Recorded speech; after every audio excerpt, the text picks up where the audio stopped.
This is part 1 of a 2-part episode. We're going to talk to an alleged expert on Eldritch Moon today. We start with something you might know about Sam. Sam Stoddard. That's true. I know a lot about me. Are there any other experts on Sam Stoddard we should consult? All right, I'm getting over my nervousness. Do we need to do anything last minute, guys? Anything we want to talk about? No. I want to say no.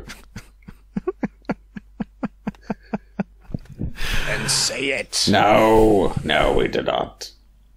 All right. I'm Phil DeLuca. I'm Nate Burgess. And I'm Sean Watson. And we are Commanderin. And now there's music playing.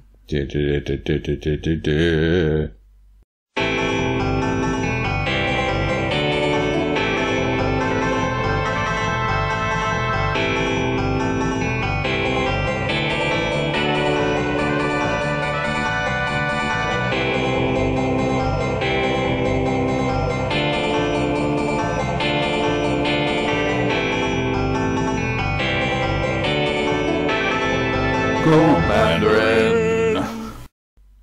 Thanks for listening, everybody. Thanks for listening, everybody. Oh, it's not going to get any better than that. We're going to put a spotlight on community issues, of course, but never, ever will we talk about 3 banned topics: religion, politics, and Hearthstone. Remember to head over to join our Patreon community at patreon.com/commanderin.mtg.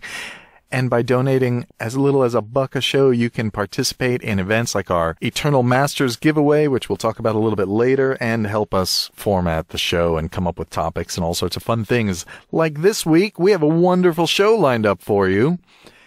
We're going to talk about Eldritch Moon, specifically developing it. And to do that, we brought on an alleged expert on Eldritch Moon development.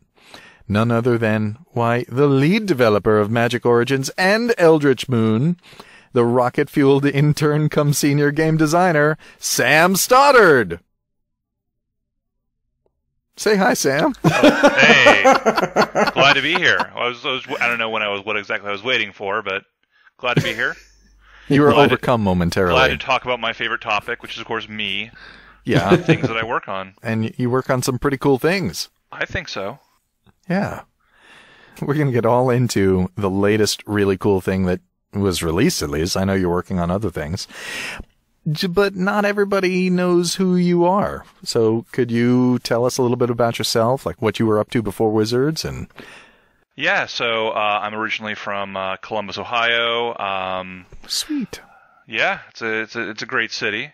Before Wizards, I went to college, played a lot of Magic, played on the Pro Tour a couple times, started doing some article writing for Star City, did some commentary, and eventually knew people at Wizards, got the opportunity to come in as an intern. It's a little bit of a misnomer, but as that position, got hired on, and the rest is history, I guess. Yeah, that's cool. Now, what did you do professionally before Wizards? I worked for the state of Ohio, basically at the Board of Regents, which was their governing body for higher education, and my job was to work on credit transfer and making it easier for people to transfer from 2-year colleges to 4-year colleges, and making sure they could, kind of get all their credits to transfer over. Did you have any influence on the actual system that was used? Very little. Mostly I was there to kind of streamline some stuff and kind of create the rules for some of the pathways and just make sure people are actually getting to a point where they were complying with what the legislation said. But I didn't have a ton of influence on saying, okay, this should equate to that. So you've been working to streamline systems, as it were, professionally for your entire career. It's true. It's true. Well, most of my career. As a 16-year-old, I was building computers, which was not streamlined, especially where I was doing it. If you've ever hot glued anything into a motherboard, it's not pretty. Oh, you hot glued stuff into a motherboard? Oh, I think that's counterindicated, isn't it? Yeah, it was not the greatest shop. It was a this person owned it who really didn't know a ton about computers and had a habit of selling things that didn't exist, and she sold something where we couldn't actually put them in the motherboards because there was no it was way back in the late 90s where they had this Celeron chip in this motherboard, and we couldn't actually get in there because there wasn't an adapter, and her solution was to hot glue the processors into the motherboard, and you just shouldn't do things like that. That's not good. Now, did they work? They worked. Well, they worked long enough for us to ship them. I have no idea. It was a summer job, so for all I know, they broke a month and a half later. I'm not even sure anyone turned them on because we sold things to school systems. So, don't ask me how I know this, but a tip: never ever use a hot glue gun in the nude. I can imagine. That was an interesting evening, but yeah. The Warhammer days. It was, yeah, it was. I was actually building a large replica of Isengard from Lord of the Rings, and it was very early in the morning, and a certain fleshy part of my anatomy got stuck to my thigh. Ooh.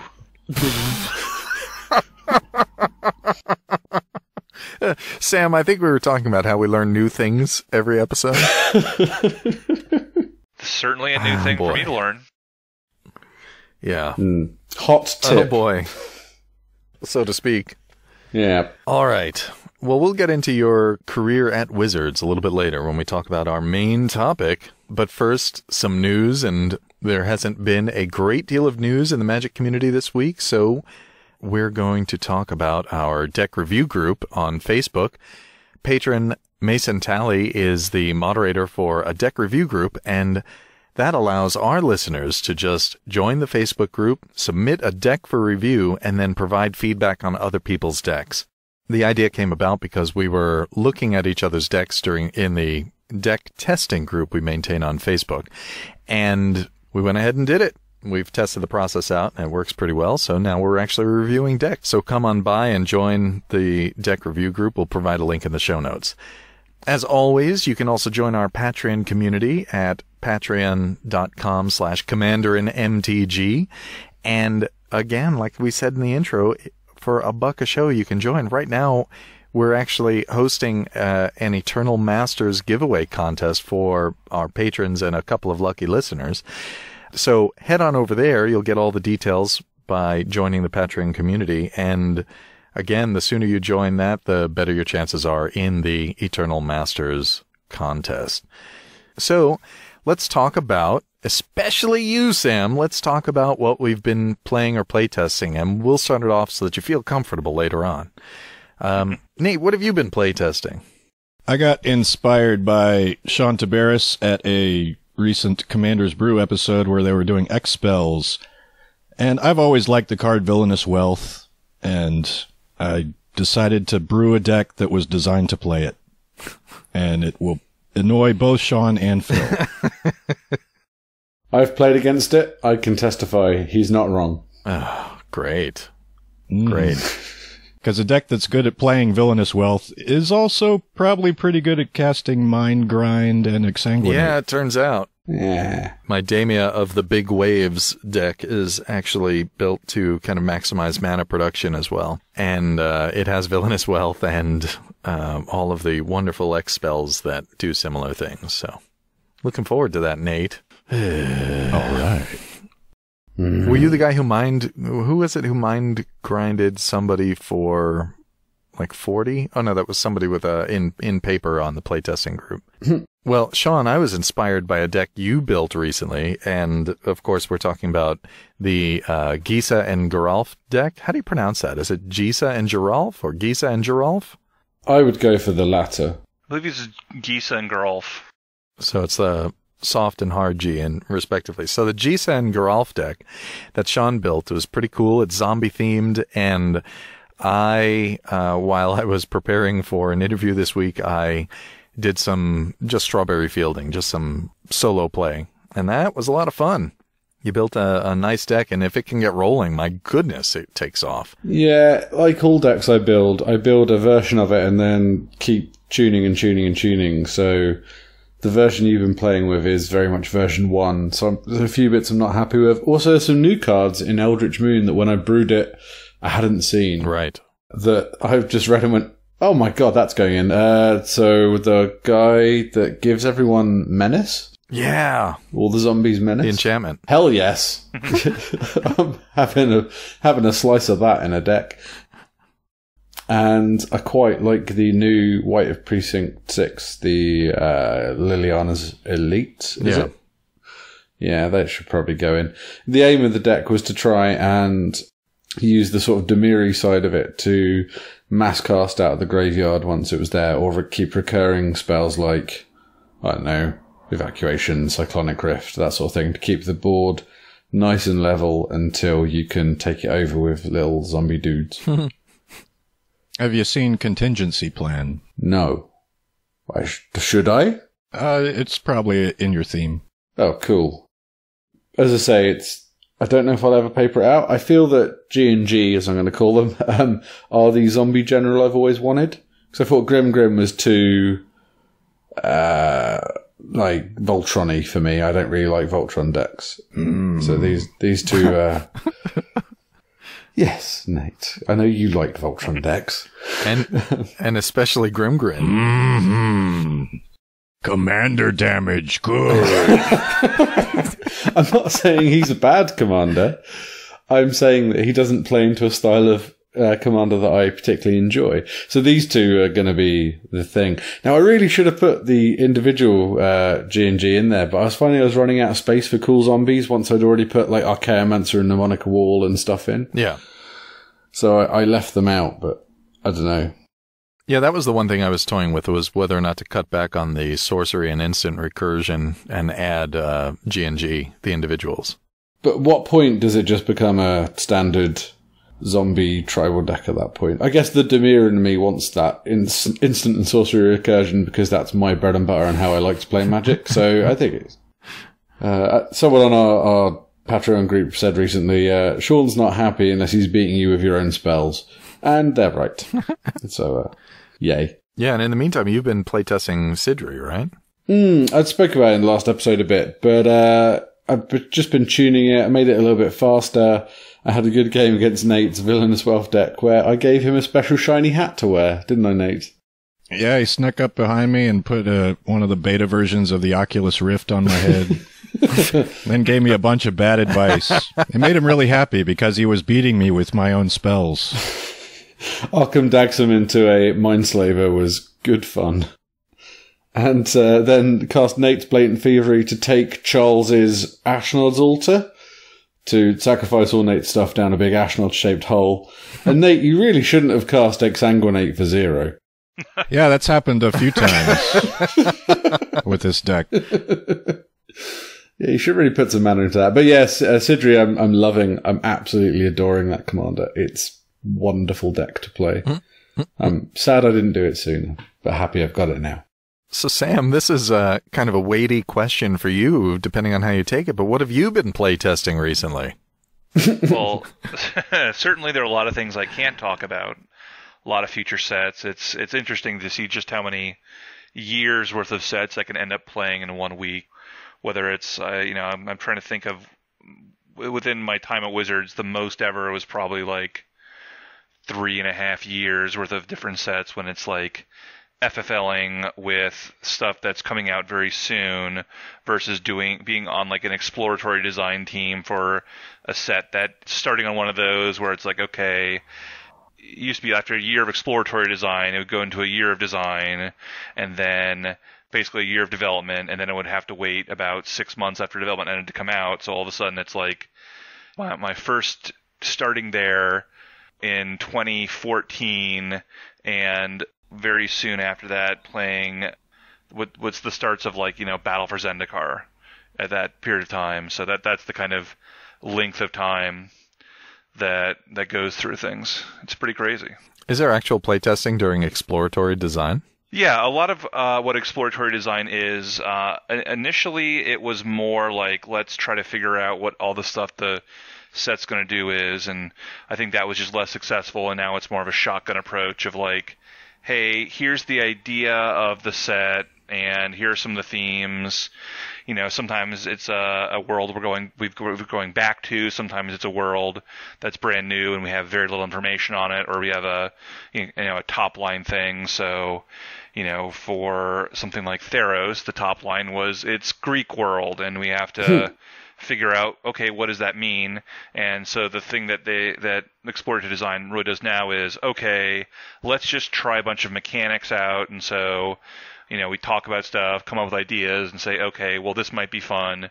Usually it's the stuff that's, I don't know, the kind of, the Saturday Night Live thing, not quite ready for primetime players, where it's stuff that's more out there, because certainly when something gets to development, we can make stuff work. And, we can say, okay, well, in Eldritch Moon, for instance, the escalate is a mechanic that was made in development. It's like, okay, well, we can make this work. It's pretty simple. We know how this is going to play out. Don't have to spend a lot of time thinking about it, where things like meld are ones that, have to be thought of a long time in advance, because near the end of the process, if you came to people and said, we want to do this thing where we combine these two cards, that would not go over very well. But early on, you got to do really crazy things, make up very simple decks and just play them more as a proof of concept, and the exploratory team kind of hands the design team over, okay, here are 20 mechanics we play tested, and here are the ones we like the most, and then it's up to the design team to really figure out, okay, here's how we want to kind of pick and choose from here what's working, and figure out what the space that got explored by the exploratory design team, which are the ones that are fruitful, which are the ones that are not fruitful. Just as an example, for Shadows, the exploratory design team really had focused on opponent milling as being the thing, because you're supposed to be driving your opponent insane, and we ended up obviously cutting that and going back to milling yourself, because we found that was more fun. But because the exploratory design team had really spent a lot of time trying that out, we at least had a starting basis to go, okay, here's the best possible things you can do with this, and okay, here's why we don't want to do it, as opposed to us spending on the design team, 4 months exploring opponent mill, and then finding out at the end of that we want to change. Yeah. And is the design process flexible enough to accommodate that if that 4-month exploration occurs and then it's like, oh no, we want to change? Or is it by then you've invested so much time in that phase of the project that to change it really causes the project to suffer? Well, I won't say that we are immune to the sunk cost fallacy, but certainly we are aware of it. And for something like Shadows, where the exploratory design team spent a lot of time doing opponent mill, and then the design team, we started off doing opponent mill, and maybe a month or so into the thing changed. Like, we know that at that point we're throwing a lot of stuff away, but we have a lot of time, partially so you can throw stuff away. Yeah. We're not. Well, the thing that we don't have that a lot of other game companies have the luxury of is saying, we'll release when it's done, because we're done when it's done. Like, we have these releases that are scheduled years in advance, so it's kind of hard for us to say, well, can we have another 6 months on this? Like, that's just not how our timelines are set up. But certainly the design process understands it's going to throw a lot of stuff out. What design is handing over to the development side is not the final version.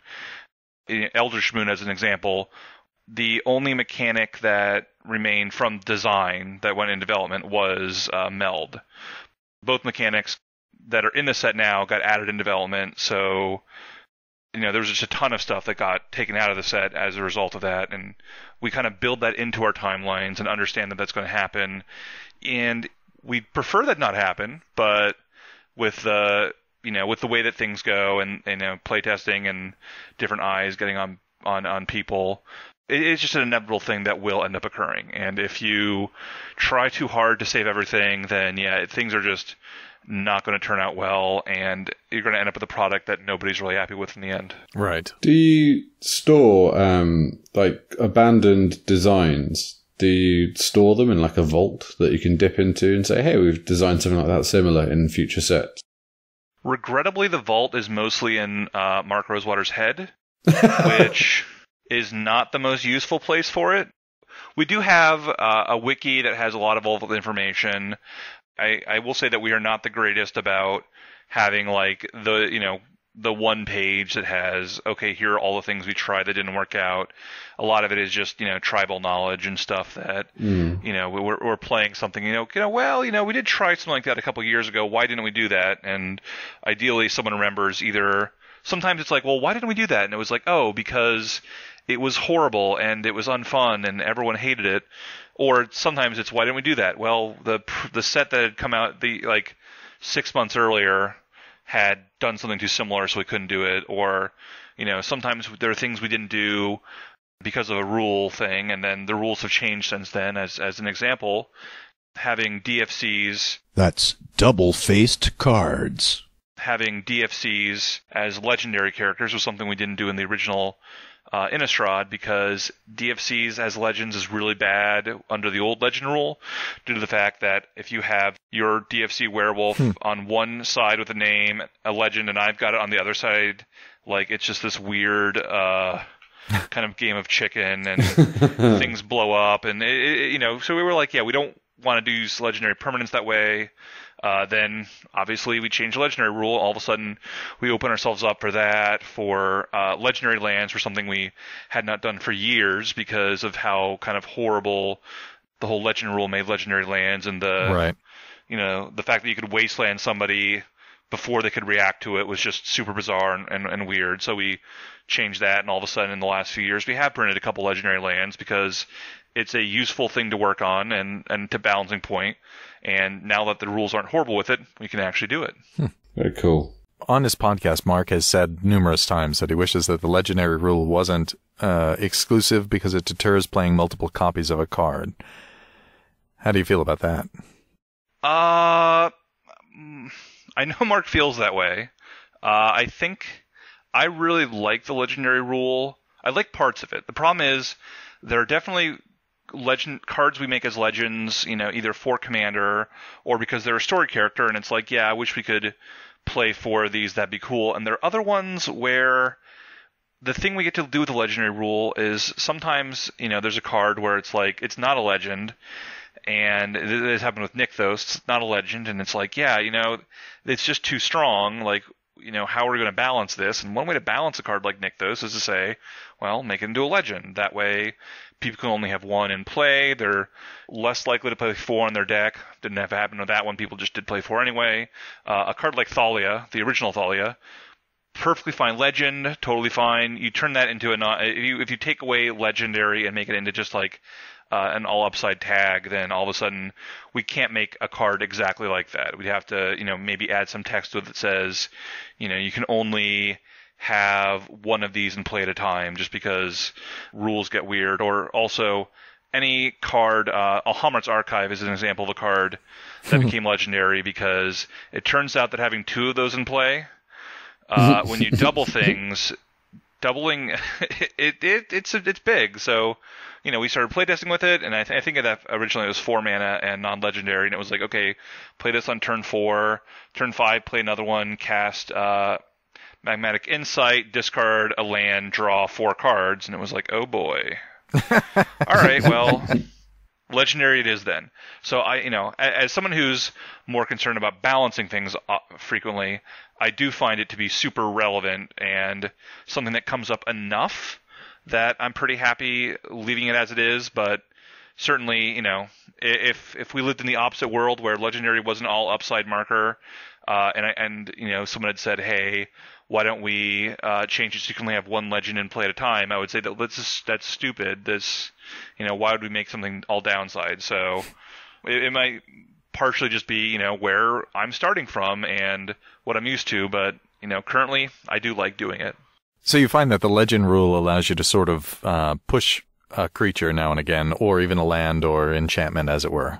Yeah, it lets us make designs of something where we can say, if you have 1 of these on the battlefield, perfectly fine, everything's great. If you have 2, oh boy, things are just out of control and it's very hard to balance. It lets us make cards easily that operate with that restriction. Got it. And I realized I just use a term that we super enfranchised people, which is funny to think about, understand, and it's the term pushing it, right? Can you explain what that means in a development context, to push a card? Yeah, so not every card is the same power level. Right. I mean, that would be pretty boring because, you can imagine playing chess where every piece is the same power level is kind of just like playing checkers. And you add a lot of strategic depth by having cards that are better or worse at certain times. And frequently what will happen is, not because we were trying to make one deck stronger or one deck weaker, but what you'll end up have happening is that one deck in the metagame is just stronger than everything else. Maybe there was a card or two that we misevaluated. Maybe there was some other external factors. And so we'll take something and say, okay, well, we're going to make it slightly stronger than we normally would, just to kind of either give some power to something else or to increase a strategy that's really having problems. So, if control decks are having a lot of problems, then we can always make one or two of its cards a little stronger than we normally would like to in a vacuum, but it's kind of doing the thing of kind of riding the rest of the boat with a little bit of extra, ballast over here. So apocryphally, we've heard that Siege Rhino is an example where you sort of push something in response to the meta, but then it was done late. Is that true? Was Siege Rhino kind of pushed in order to compensate for something you guys saw in the FFL? Kind of. I mean, the thing that I've talked about before is on my article is there's this card First Response that you probably don't remember from M15. It's a 4-mana enchantment that says whenever you, I think it's at the beginning of each turn, if you took a damage last turn, make a 1/1. And it had started out cheaper, and we found that with Pain Lands, people were just making a lot of 1/1s. And so we ended up bumping the cost of that up a bit from, it started at 2, went to 3, then went to 4. And what we were finding was that the Abzan decks were just really far behind because they were having a hard time getting around those, having a hard time with some other stuff. And so we, took Siege Rhino and made it a little stronger. It had been a 3-mana, 3/4 that drained 2. And so we swapped it in Anafenza in mana cost. Anafenza had been larger and put more counters on things, swapped the mana cost, made it into the 4/5 trample so it could get over the tokens, and made Anafenza so that, she was a 3-mana 4/4. And so, obviously that happened late in the process, really changed stuff. At the time, we did not think that Abzan was, far and away the best of the clans. Looking back on it, certainly, if you had said to me, hey, did you know that Savage Knuckleblade is just going to see basically no standard play, I would not have believed you, because we were playing a ton of Savage Knuckleblade. Things just were slightly different in our metagame. And to me, the big thing that happened with cons was that we needed to have at least one very strong wedge card in each clan. Otherwise, people were just not playing 3 colors. Right. It makes sense. Like, why would you play 3 colors unless we're actually giving you a strong wedge card? And basically every clan got one strong wedge card, but partially because of that switch where Siege Rhino was the playable one and Anafenza was not very playable, we make the switch and they both are playable. So all of a sudden Abzan has 2 and everyone else has 1 and arguably none. If you look at Teamer, then Knuckleblade doesn't show up. All of a sudden, instead of it being larger than Siege Rhino, it's smaller than Siege Rhino, so Teamer doesn't really show up. And Jeskai has the Mantis Rider, which shows up, but the rest of it's, it still only has 1 wedge card, while Abzan has 2 wedge cards. And I think that just that little bit of having 1 additional kind of powerful wedge card is a lot of what took Abzan from being, well, all these clans are about equal, to being like, yeah, okay, Abzan is definitely the strongest of the clans. Those Abzan mirror matches were painful to watch on the Pro Tour. Yeah. Real painful. 400 plus life each, and it was, just a never-ending game. Now, we've all basically done some game work, and one of the things that I like to do is make sure that we have a post-mortem at the end of each project. Do you guys do a similar thing where you look at that and you do that analysis and say, okay, this just had 2 playable 3-color cards in the wedge, and that is what made the difference? Yeah, I mean, we do talk about a lot about that. We have different levels of postmortems. I mean, we have kind of a thing that we started doing more of now is doing postmortems, earlier on and kind of talking more about the whole process of everything that's involved. And it's not just like, oh, how do we balance this stuff? It's stuff like, when you have a postmortem about cons, we would be talking a lot about this block structure. Did that work? Did that not work? What were looking back at cons, the thing that I find was the most damaging for making it work in the standard year was the fact that we started off with wedges and went into dragons, but that are 2-color. And the problem is if you start off with 2-color things and you move into 3-color things, you can do that and make things change because 3-color cards are just naturally stronger than 2-color cards because they're harder to cast.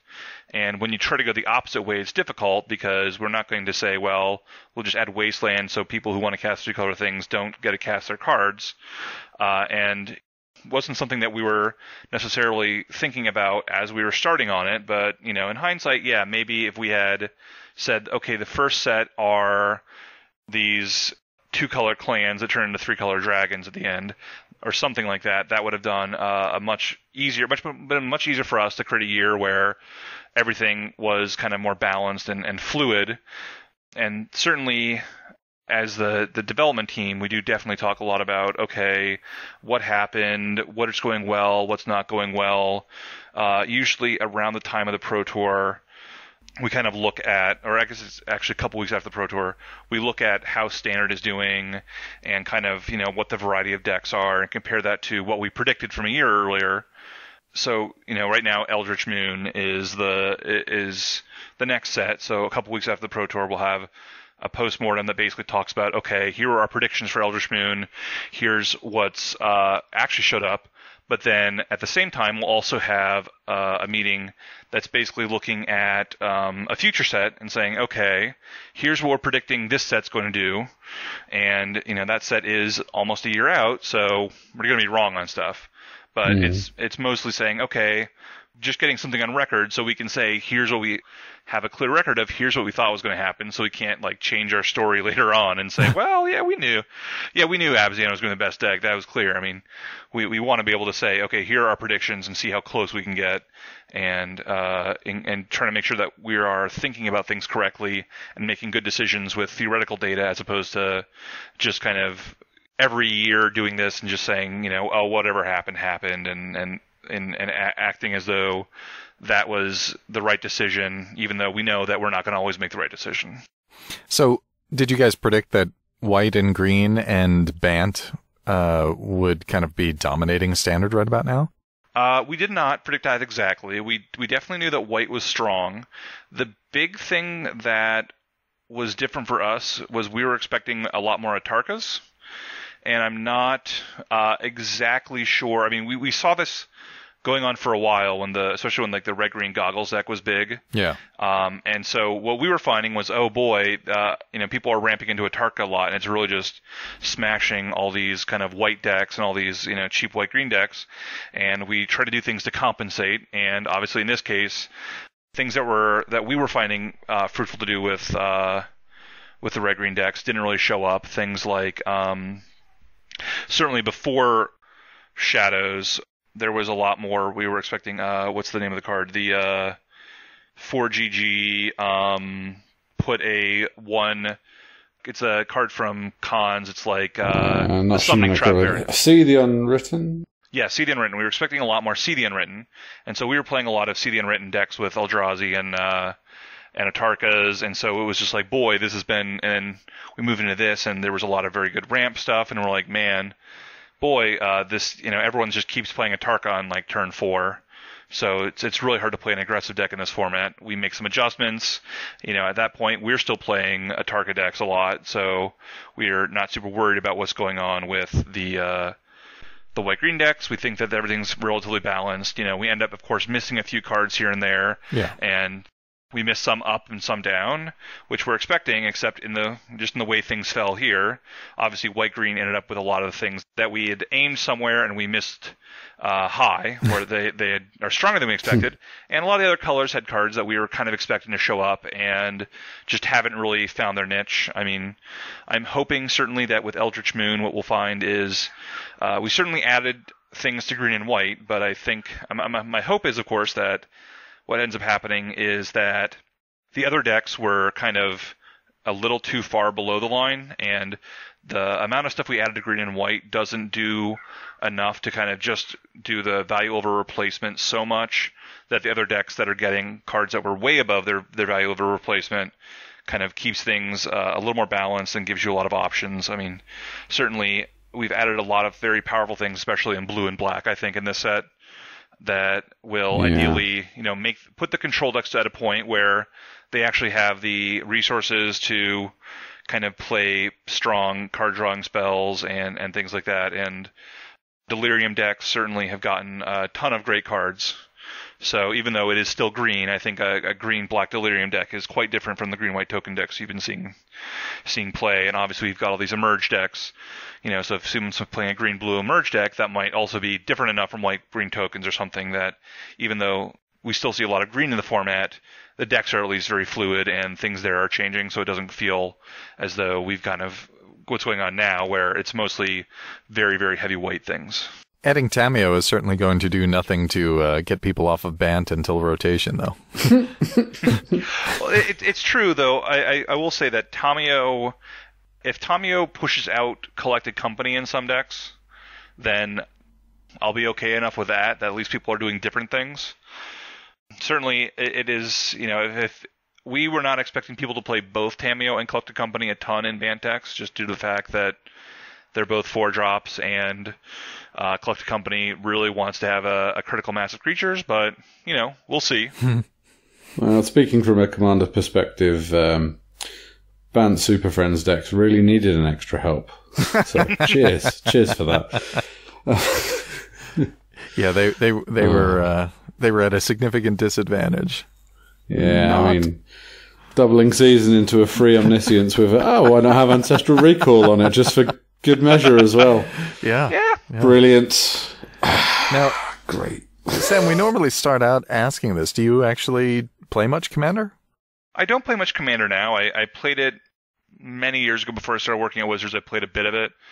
I had a group of friends that played it, though we were really spiky about it. So, like, when I tell you that the Commander I enjoyed playing the most was Shroom, and I was not doing the most degenerate things with people I was playing with, that will probably give you an idea. Like, one of my friends, he had a Mimeoplasm turn 2 Commander deck. That was the goal, was just to kill everyone on turn 2.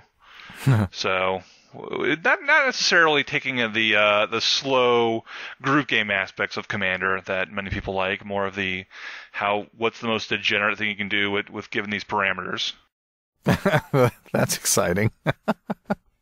Yeah, Shroom is among our most busted commanders, according to a poll that was seeded by our patrons. Yeah. She's such a deceptive one. If you don't know Magic very well, and you read Shroom, you'd say, well, it's right, it's 7 mana for a 5/5, you get an artifact back. What could you possibly do that's broken with that? Yeah.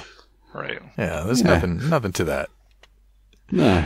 Sculpting Steel is probably totally fine with Shroom. Yeah, no issues.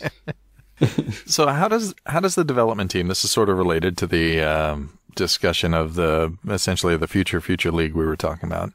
How does the development team decide which archetypes to rotate into the standard meta, right, to keep it continuously in flux? We obviously try to say, okay, there's always going to be some kind of aggressive decks and some kind of control decks and some kind of mid-range decks.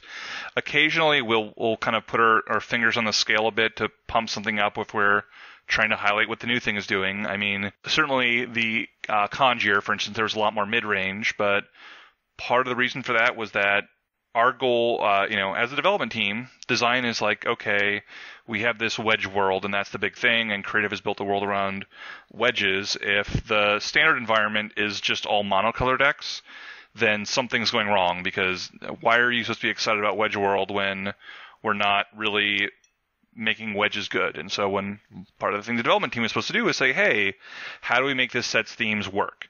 And, the best way to make wedges work is to make mid-range strong, because that's where you're going to see the kind of the biggest benefits for wedge cards. And when we're looking at shadows, for instance, the things that we need to make work are going to be things like, well, we need to make tribal work, we need to make graveyard stuff work. We're trying to make it so that the themes of the set and themes of the block are not only showing up in limited, but also showing up in standard matches. And sometimes that means taking something that people get, really like, and this is their standard deck that they like the most, and then for some period of time, it's like, yeah, that's not going to be quite as good because it's really good against the theme that we're trying to kind of push, and that's what this block is about. And when that block is not the newest block, then usually your thing will come back. I mean, everything's very cyclical. We understand, that before Eldritch Moon, certainly, that the red decks had kind of fallen out of favor, and there really wasn't enough stuff for it. We've added some stuff in Eldritch Moon to kind of help the red decks out, but, that was less of a conscious thing, but more of over time we're going to see more and more red stuff coming up, and we'll probably end up seeing less and less really powerful white decks. Yay. Can't guarantee that. We've certainly been wrong before in the past. Right. But, we obviously do look at the real world and say, okay, these cards were stronger than we were expecting. Let's make sure that we're not making a ton of powerful white cards the next year. Right. Yeah, that makes sense. So you sort of back away from whatever is performing really well in order to give the other colors a chance to rotate in. Colors and strategies, sorry.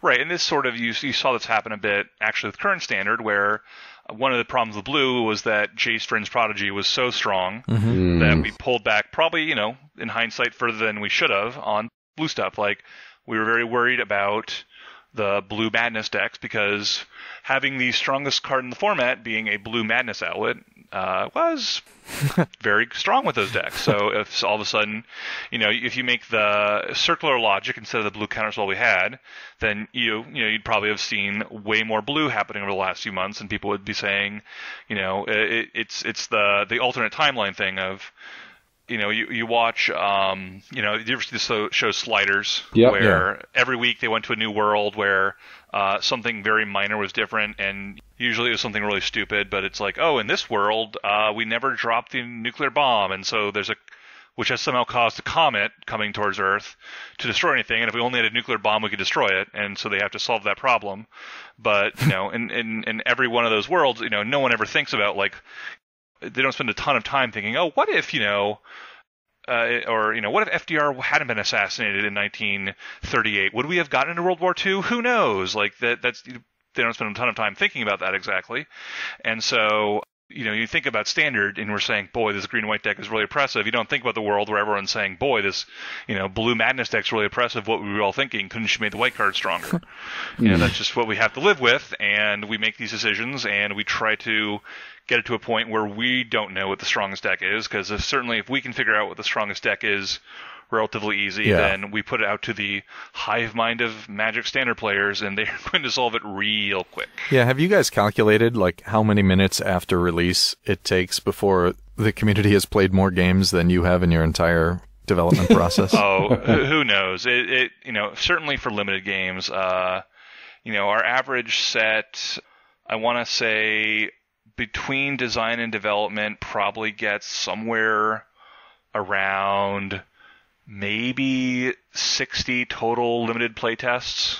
Maybe, some sets are just way different. I know Innistrad had something like 9 drafts during development. That was it for the whole set. Wow. More design, but yeah, that was it. There were just 9 drafts. Are they full 8-person drafts, or did you not get? Full 8-person drafts. Well, and they weren't actually 9 drafts. It was more something probably 5 drafts and 4 sealed decks or something. And that's just how much, kind of time they had, and how much of what the set needed to be worked on was the stuff for limited. And actually, that was a time when we were really short on people. Yeah. And so it's that's, if we do a total of 9 drafts for Innistrad or whatever, then, yep, by the end of the first weekend, people in the real world have played way more of it than we ever have. And so we have to make sure that at the end of those 9 drafts, all of which, by the way, are not with the final set, because we never actually do any limited playtesting with the final set, because if we did, we would end up changing something. Right. So, yeah, believe it or not, none. If we ever get the opportunity to change anything, we're just going to do it. So, at some point it's pencils down, and we get it to a point where, we don't know what's the best thing or what's the worst thing. And, yep, it's people real quickly. They figure out stuff really quickly. Luckily, we have good processes in place. We have a lot of very smart people. And so we do a really good job of making it so that these things are very deep, and so that people can enjoy their, 50th draft on Magic Online and still be finding out new things. And so we've built a process in a game where that can occur without us actually also having to do those 50 drafts with a near finished product to actually insert that much kind of depth into it. Yeah, that's remarkable, because the game is so well balanced and well designed overall, right? That it genuinely speaks to the quality of the team and the skill at both playing and developing, designing Magic. Oh, I mean, for sure. Like, when you look at our standard metagame, where we have, there are, I believe right now, 9 people on the development team. And we have other people throughout the company who also do some FFL testing with us. But, that's kind of the group of people who are figuring out what all those standards are going to look like. I mean, many of the pro teams who work on Magic and try to break things with Pro Tour have more people than that. Yeah. Again, the big difference is they're working with a finalized set. They don't get to, make the best deck and then have someone say, okay, we'll add a mana to that one. That's what happens. Like, every week in FFLing, you might see that somewhere early on it might be 10 or 15 cards per week, and later on it might only be 2 or 3, but that we just changed that many cards per week. And if you can imagine, even just current standard, and if we said, okay, well, Gideon's 5 mana, how much different would current standard be? Right. It would be totally different. If we told people before the next Pro Tour, we're going to, ban 1 card in standard, that could change the entire metagame, and we kind of have to deal with that change on a weekly basis. So the fact that we get as close and balanced as we get to is pretty amazing to me at times, but it does really speak to the quality of our team and the quality of kind of the processes and knowledge that we have put into place, and that we go forward with from every single set. Do you want to talk a little bit about some of the sets you've worked on? Oh, sure. So when I first started at Wizards, the first set I got put onto was Dragon's Maze, which was at that point almost done, but it was really kind of a strange experience to work on a Magic set and then make suggestions and see them all of a sudden implemented in a file and then printed, and that was pretty crazy. Yeah, that's cool. And besides that, I've worked on a lot of dual decks. Conspiracy was the other set that right away I got put onto. It was Dave Humphreys was leading it, and then there were 3 basically interns, or the other 3 people on the design team, or the development team rather, and that was kind of it. And so we'd have to pull 1 or 2 other people in to actually get playtest done. Well, Conspiracy is a beautiful set. Yeah, it's really beautiful. It was funny because, I'm starting out, and it's one of those things where it's clearly you just don't say no to anything. And for that one, I'm just like, well, I'm like, yeah, of course we'll be on it. I'm thinking I don't know about this. This is just not how I usually play Magic. Because the elevator pitch of it is like this, it's like multiplayer drafting, and I'm like, this is going to be crazy. And then I played it once, and I'm like, wow, this is really fun. I was not expecting it to be this fun. This is kind of strange. And then that was because, it was a hard sell within the company, because new things are always difficult. This is why you see in the movie industry, everything is just the mashup of 2 things, because if you say, well, we have this brand new sci-fi property that you've never seen before, I mean, that's terrifying. Can't we just put Cowboys in Outer Space and call it a day? We know that Cowboys in Outer Space sells. And so for this, it's like, yeah, we have this multiplayer drafting product, and it's like, but it's not Commander. No, it's not Commander. You draft, and you have these things that affect the draft, and everyone kind of went, well, I don't know. And everyone would play it, and they go, that's really surprising. I can't believe how fun that is. And so, yeah, it certainly got its legs on the ground, and by the time everyone had kind of played it a few times, everyone's like, okay, yeah, this is really solid. Now we have to actually go to like the other parts of the company outside of R&D and explain why this is cool. And sure enough, it just got people to actually play it and sit down and do it, and everyone fell in love with it. But doing new things like that is always just very difficult. I have not spoken to a single person who didn't love playing Conspiracy. Yeah, that's what surprised me, was that it is so universally loved, even though it's not the thing. It's funny because you talk to people and you say, what do you want? And they would never have given you that answer. That's not a set where people are thinking, this is the thing I'm looking for. Sean Main was the person who really thought it up, who he thought about how he had liked to play Magic before he came to work at Wizards, and he was much more casual, and he liked this kind of, multiplayer aspect, and his friends used to do things like that, and it was the thing that no one was necessarily asking for, but, once everyone played it, they said, oh, yeah, this is definitely a thing that I want to do. That sounds like there was a slot for a product that hadn't been filled or defined, and a supplemental product specifically. And then was there some sort of internal pitch process to figure out what that slot would be occupied with, would be filled with? Or was it that, or what is the process? Like, what kind of, how does a conspiracy get made? Yeah, I think what had happened there was that it was exactly that. It was like, oh, there's kind of a, we want to release another booster product this year, but it shouldn't be another standard set. So what can we do? And that was kind of, Sean had an idea, and it was like, well, try it out, see what happens. And sure enough, it worked. That we don't, usually have the just spot where you go, oh, let's just, print another booster product this year. But for whatever reason that year, it was like, I think it was a year where we, trying to think I guess it was a year where we only had, we didn't have like 2 large sets. And so it was like, well, we kind of have some room, so what could we do? Were there other pitches for that slot, or was it, was it clear? Yeah, that happened before I got there, so I don't know necessarily what happened with the starting process. I got there after it had kind of ended, or it was late in design. And so I don't know how the kind of pitch process for that happened. Yeah, well, that's really neat. It's cool that a product like Conspiracy can be made even after so many years of making Magic and knowing more or less what the formula is. Of course, that that's what led to Plane Chase and Arch Enemy and several others. So the dual decks themselves, right, were experiments. Yeah, the dual decks. I mean, they've been experiments, and obviously it's one of the ones where I think it was the first non-booster product that we'd released annualized basically ever.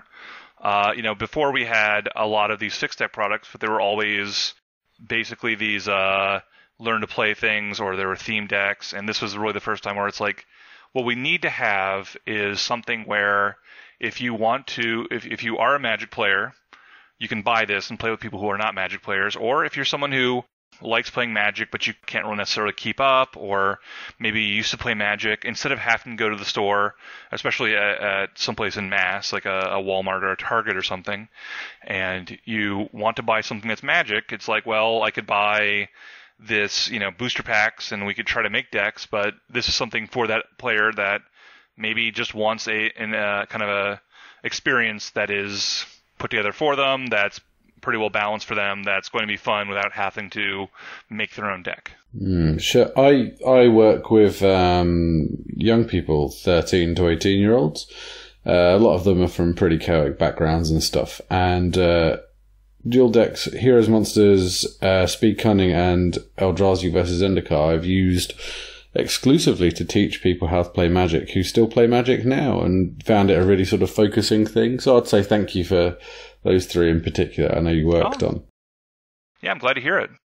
Yeah, and I sort of scaled them up. It felt, even though chronologically that's the order they came out in, the kind of skill level of playing those 3 decks goes up as well. So Heroes versus Monsters is fairly straightforward. Speed versus Cunning has a few more intricate things in it, and Zendikar versus Eldrazi has a load of graveyard bits and bobs, if I remember correctly. Or I get confused. Blessed versus Curse has more of the graveyard stuff, I believe. Yes, it was Blessed versus Curse. Sorry, I know my Zendikar versus Eldrazi I just bought for the foil Avengers.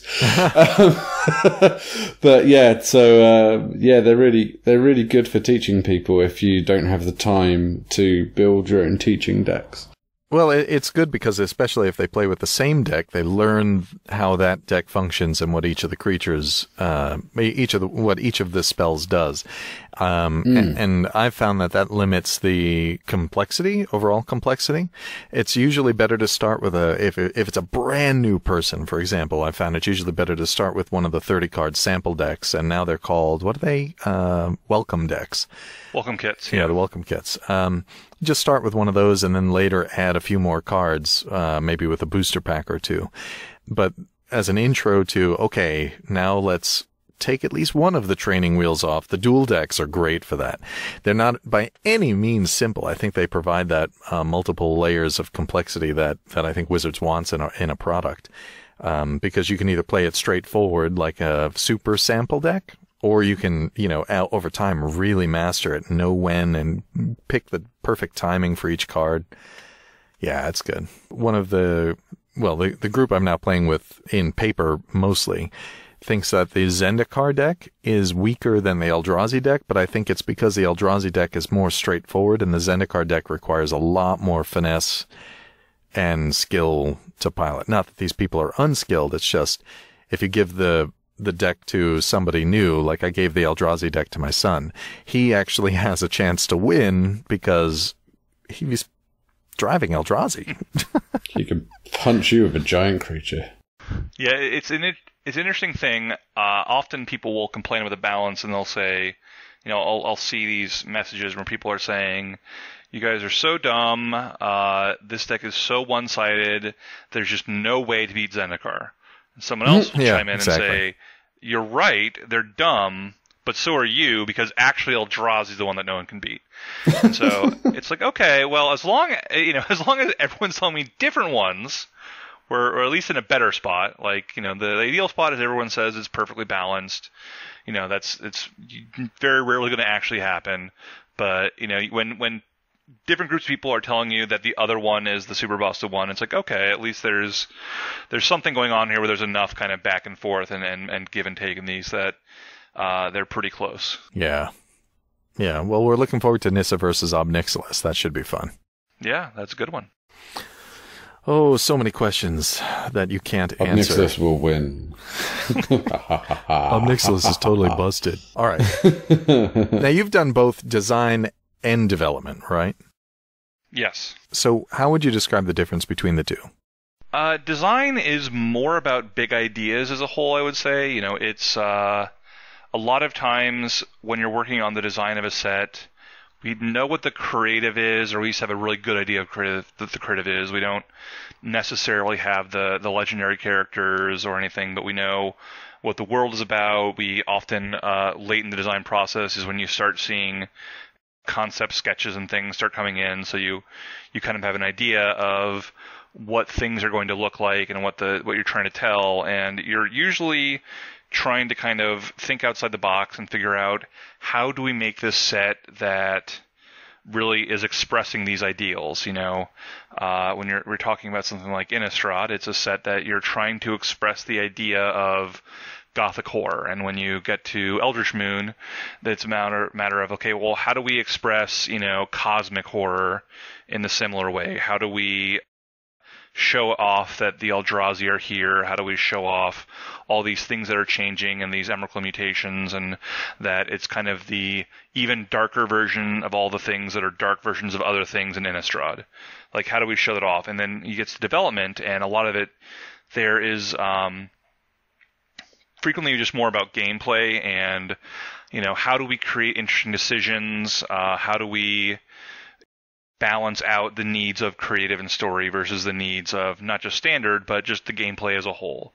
So looking at mechanics like Delirium is a mechanic that development really liked because it lets you make a lot of very interesting decisions. And, a lot of people like to think of spikes as being people that just like to win, which is true. I mean, spikes do like to win at things.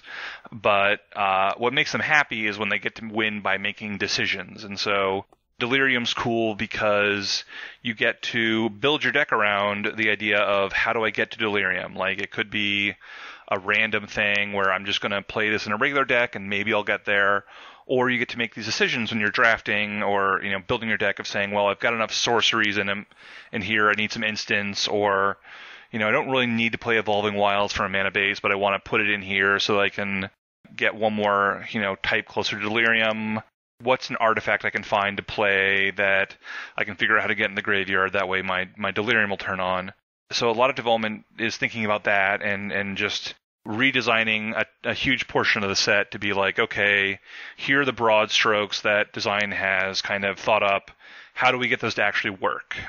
Design tends to work very much in a biodome. They're saying design is more about how do we make this work? Or can we get this to work? And so they have some frequently lofty ideas and these big ideas of we want this set to be about big monsters fighting each other, like that's what Rise of the Eldrazi is a lot about. It's these huge things crashing into each other, and then it gets to development and it's like, okay, how do we make it actually work so that happens? Like Theros, I think this has been talked before, the design team kind of went this way of saying, well, we'll make the removal really weak, and that way enchantments will be good. But it gets to development, and it's like, yeah, that's never going to work for standard, because you can't just tell your tournament opponent, no counter spells, no removal, no attacking before turn 4. Like, there's not that social construct that you can try to build your deck around. But you can call a judge over, right? Yeah, you can call a judge over and say your opponent attacked you on turn 2 and it's not fair. Yeah. It's not usually going to work out very well, but you can try. But, we have to make everything work in the wider system, and so that's where, it was in the Divine process where we're kind of transitioning it. Bestow had been something that was going to be in a later set, and it was like, we if we're going to have enchantments matter, we need this in this set because, we have to make it so that it's not always wrong to play your enchantments. Like, we have to figure out how do you solve for the idea that enchantments are just 2-for-1s, and Heroic got us part of the way there. Bestow got us the other part of the way there. We had to change some of the targeting rules so that Bestow actually worked. So we had to change some stuff to make it work, but we're trying to kind of solve for taking the biodome and ideas that design has come up with and transitioning it into the kind of wider Magic world as a whole, and making it so when you play the set, you're going to find a lot of the things that design found fun about the set, and it's actually going to work when you're playing with your other cards. That's pretty neat. How do you decide which cards from an upcoming set will be featured in a Dual Decks product? So I'm trying to think, Mind Rack Demon was the one in Blessed versus Cursed. Usually what happens is, since I currently kind of manage the Dual Decks, is I've got a very rough sketch of what's coming out in the future, so we don't do, 3 blue versus red Dual Decks in a row or something. And usually it's like, okay, well, we're going to have a mythic rare in the front, and let's find a mythic rare that we can be pretty happy with putting in the Dual Deck. So it's do some timeline stuff. It wants to be one that we're not going to be changing at the very last second. Usually wants to be something that's showing off something exciting about the set. And because that is alternate art, that's what drives the whole scheduling process. Certainly when I started this job, I did not think about how much of my day-to-day life would be driven by art schedules and packaging needs and all these things, but here we are. So, it's like, okay, well, we need this card on the front. The contents inside can change. So then it's like, okay, we go with Mind Wreck Demon. It's a demon, so demons are cool. It shows off Delirium, so that's cool. So now, once we've kind of chosen that, then it's all about, okay, the other cards within the deck can be things that happen later because it doesn't matter. Like, just the way the schedule works out, those can be decided later. They don't need alternate art. And then we try to figure out, okay, well, what are the cool things that we can show off in this set? And so, for instance, when I decided to make it about zombies for the... Cursed? For Cursed, it was like, okay, well, we have this bounce spell that makes your opponent discard a card for your zombie. That'll let you think more about, oh, that's a cool card that I could have seen in an original Innistrad. That's giving you the kind of feeling that I want to see out of this. Actually, I believe the original plan had been to have clues in the Bless deck to show those off. I think that they did not end up making it in there because we did not have the token ready in time or something. It was I can't remember if they made it in there or not, but that these are the kind of things that happen. It's like, oh, we want to show something off here.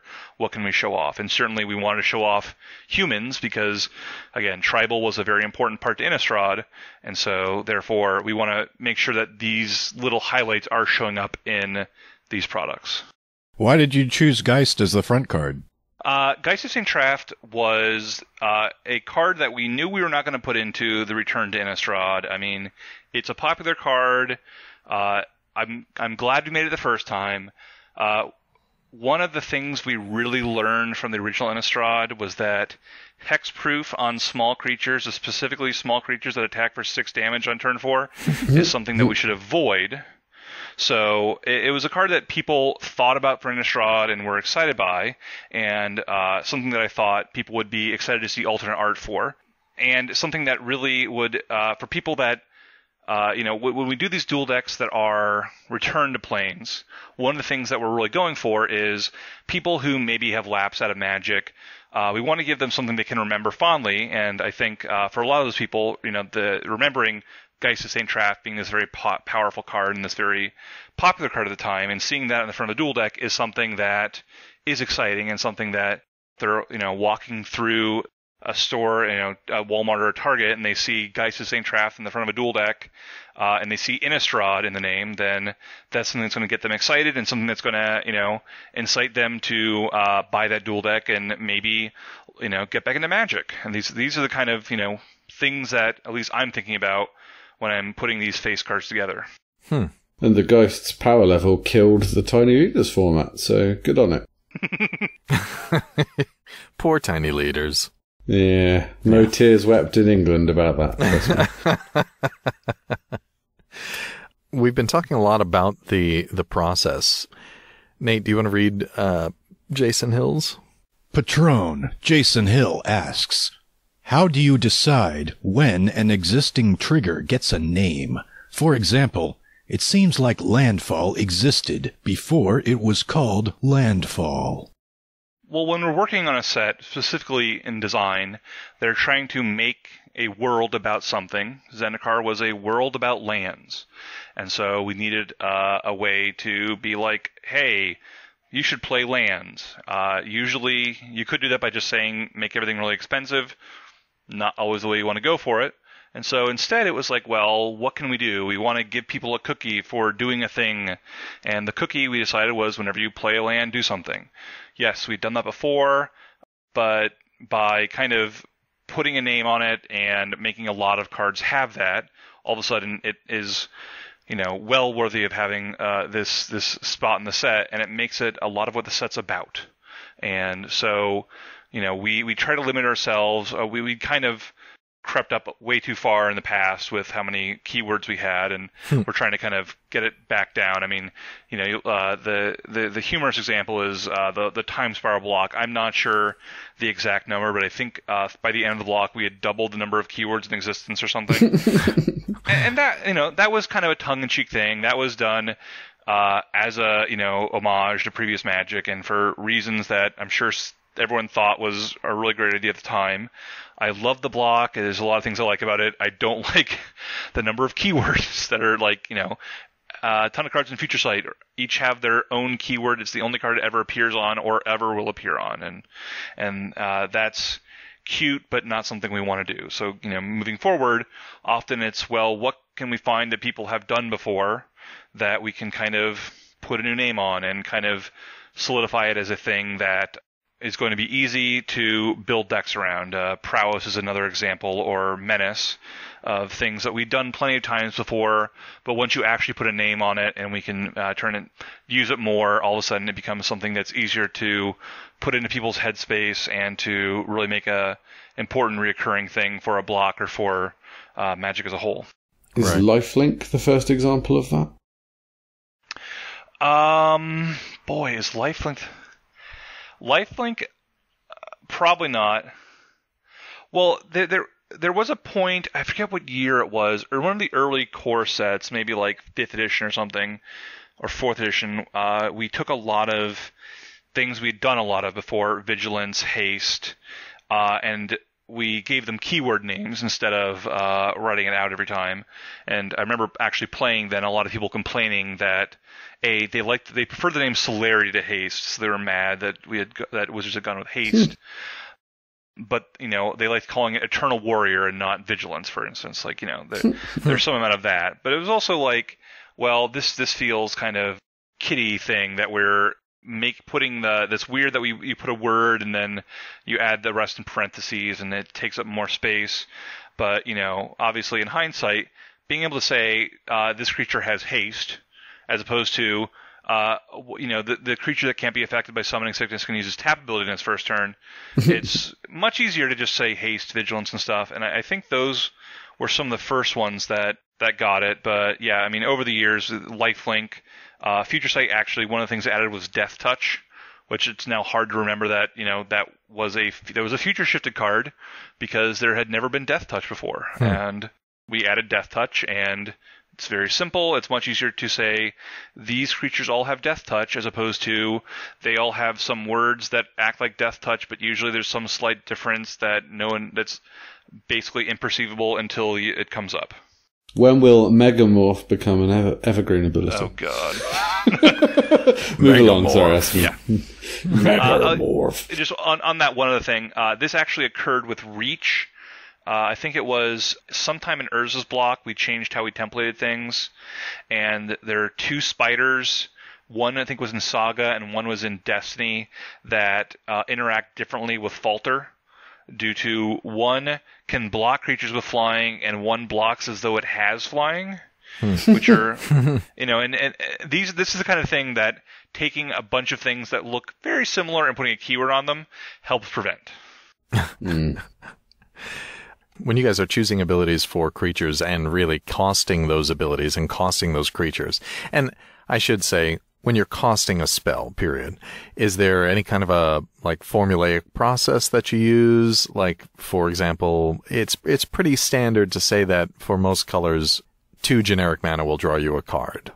So we don't have a strict formula. A lot of it is, comes down to just experience and feel. As a whole, you're right that if we add 2 generic mana onto a spell, then you can draw a card off of it. But often what ends up happening is, how much does target creature gains haste till end of turn cost? And the answer is, well, it can't, we probably don't want to charge 0 for it because of color pie reasons. And it's definitely, if you go to 1 mana, it's definitely not there. Well, we could charge 2 mana total, but people still aren't going to play it. So, okay, we can just charge you 1 mana for just that effect, because now just drawing a card plus getting a minor effect on top of it is equal to 1 mana. And it might be that, when you get to a higher mana cost, the difference between 4 and 5 mana is different than the difference between 5 and 6 mana. Right. We kind of expect that your first few land drops and first few amount of mana are going to be easier than your next few. So if you certainly look at the power level of cards, the difference between a 2-drop and a 3-drop versus like a 6-drop and a 7-drop is massive. Once you get to 7 to 8, it's like, well, you have to add a lot more than drawing a card to a spell that costs 7 if you want to make it 8. That might be 2 extra cards. So we have some general ideas about how much things should cost.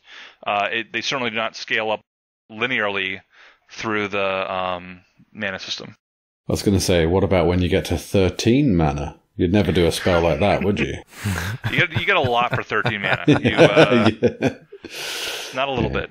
Yeah. You certainly do. Weirdly, when I worked for Games Workshop, a lot of people in the community postulated there was a sort of standardized pointing system for models. A Space Marine costs this much and everything else is a variant of it. So you either add a point here, take a point off there, depending how you affected the model. That doesn't exist at Games Workshop. People just thought in their head it did. And, I used to say to people for years, doesn't exist. No, you're wrong. I'm like, no, I work there. It doesn't exist. Oh, you're only saying that because you're told. Fine. Fine, it exists. Like you look at Magic, and it's like, for the most part, how much a vanilla would cost for, it's like, well, clearly like a 4/4 costs like 4 mana, but sometimes it's 3 mana. If you like if it's like gold, or it might be, well, it's 5 mana, but there's a little upside here. It's not like we have like a scale and you kind of put your 4 mana card on it, and you keep adding little abilities until it tips over, then you take the last one off or something. A lot of it is just feel, and it means that some cards end up being a little stronger than others, but as a whole, that discovery process of how exactly strong a card is, I think, is an important part of Magic, an important part of the whole learning experience that Magic offers to its players. This is part 1 of a 2-part episode.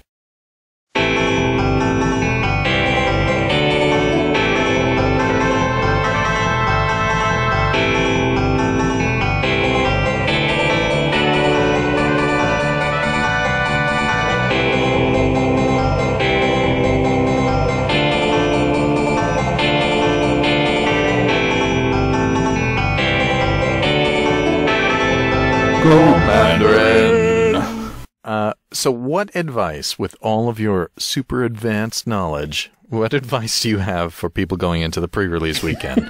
Now, of course, this being a 2-part episode, they'll probably hear this after the pre-release weekend. The pre-release, yeah.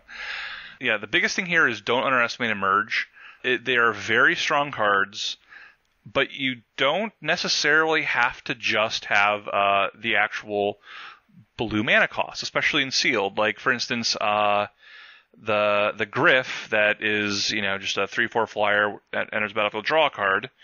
It is certainly best if you're playing a blue deck, but sometimes if you're playing a slower deck, another color, you can just cast it. All the Emerge cards you can just cast. Now, you may not get 10 mana for Decimator of Provinces very frequently, but make sure not to just skip over those cards, because if you're not playing those colors, because if you were just looking for kind of a big 6-drop in your deck, and you have this 7-drop that does something else, that's all colorless, give it a shot. Might even be able to splash it off of a Terrarian or something, just in case. So you emerge something on turn 4 or 5 by making a down payment creature on turn 3 or 4. Yeah. It's not without risk, but it is they're strong cards, and because they're a cast trigger, you don't have to worry about getting counterspelled. Well, you do have to worry about it being counterspelled, but at least you get some value out of it if they still counterspell it. It's a lot like Morph, isn't it? It is. It's a lot like Morph in that way. That you can't just play Morph cards as 3-mana 2/2s and a couple ways to splash, and every once in a while flip them up. So if when you emerged, you got a +1/+1 counter on your creature as well, would it be Mega Emerge? Oh boy! If we ever live down Megamorph, I'll be pretty happy. Megamorph. Say it properly. It's Megamorph. Megamorph.